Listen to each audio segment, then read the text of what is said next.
کہانی کا نام ہے میں نے پہچان لیا۔ عالیہ اور جویریہ پارک میں بینچ پر بیٹھے چپس کھا رہی تھیں کہ ایک بچی ان کے پاس آئی اور کہنے لگی، کیا میں آپ دونوں کے ساتھ بیٹھ سکتی ہوں؟ عالیہ بینچ پر جگہ بناتے ہوئے ہاں ہاں کیوں نہیں؟ بچی نے کہا، ہم اس محلے میں ابھی کچھ دن پہلے ہی آئے ہیں، آپ دونوں کب سے دوست ہیں؟ جویریہ مسکراتے ہوئے، ہم دونوں تو ہمیشہ سے ہر وقت دوست ہیں، ہم ایک ہی اسکول میں پڑھتے ہیں، ایک ہی وین سے جاتے ہیں اور ہمارے گھر بھی ساتھ ساتھ ہیں۔ بچی، ماشاء اللہ، یہ تو بہت اچھی بات ہے۔ عالیہ نے جویریہ سے کہا، سائنس کا پروجیکٹ کب اور کیسے بنانا ہے؟ بخار کی وجہ سے اسکول کی چھٹی کی، اب سمجھ ہی نہیں آ رہا، مجھے اس میں تمہاری مدد کی ضرورت ہے۔ جویریہ، بہت آسان ہے، میں اچھی طرح تمہیں سمجھا دوں گی، انشاءاللہ تعالی تم پریشان نہ ہو۔ عالیہ نے کہا، میں یہ چپس کا ریپر ڈسٹ بن میں پھینک کر آتی ہوں، پھر گھر چلتے ہیں۔ جویریہ، یہ میری خالی پانی کی بوتل بھی پھینک دینا۔ بچی بھی عالیہ کے ساتھ کچرا پھینکنے ڈسٹ بن کی طرف چل پڑی۔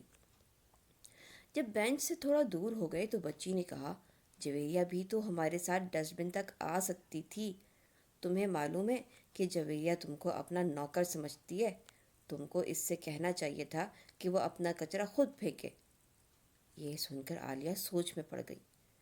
کچرا پھینکنے کے بعد دونوں واپس اپنی بینچ کی طرف آنے لگے۔ عالیہ ابھی تک اسی سوچ میں آہستہ آہستہ چل رہی تھی، کیونکہ اس نے کبھی ایسا سوچا ہی نہیں تھا کہ جویریہ اس کو اپنا نوکر سمجھتی ہے، اور ایسے بھی نوکر والی کون سی بات ہے، میں نے تو اس کی مدد کر دی۔ ادھر وہ بچی جلدی جلدی چلتے ہوئے جویریہ تک پہنچ چکی تھی اور کہہ رہی تھی، کیا تم عالیہ کی سائنس پروجیکٹ میں مدد کرو گی؟ جبکہ عالیہ خود بھی تو بنا سکتی ہے، اصل بات یہ ہے کہ وہ تمہارا ٹائم ضائع کرنا چاہتی ہے تاکہ تم اپنے پروجیکٹ میں ٹائم زیادہ نہ دے سکو اور تمہارے نمبر کم آ جائیں۔ ابھی یہ بچی کہہ ہی رہی تھی کہ عالیہ بینچ کے قریب پہنچ گئی۔ عالیہ نے زور سے کہا، میں نے پہچان لیا، میں نے پہچان لیا، الحمدللہ۔ اس پر جویریہ اور بچی اس کی طرف متوجہ ہو گئے۔ عالیہ نے اپنی دوست جویریہ کو گلے لگاتے ہوئے کہا، اللہ کا شکر ہے، اللہ نے ہماری دوستی کو خراب ہونے سے بچا لیا۔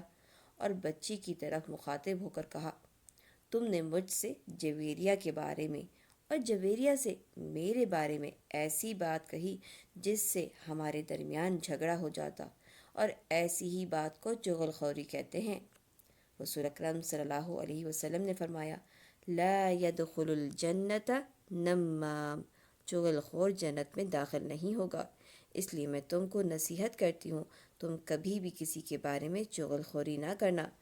جویریہ، اللہ کا شکر ہے جس نے ہم کو لڑنے سے اور جھگڑنے سے بچا لیا، الحمدللہ۔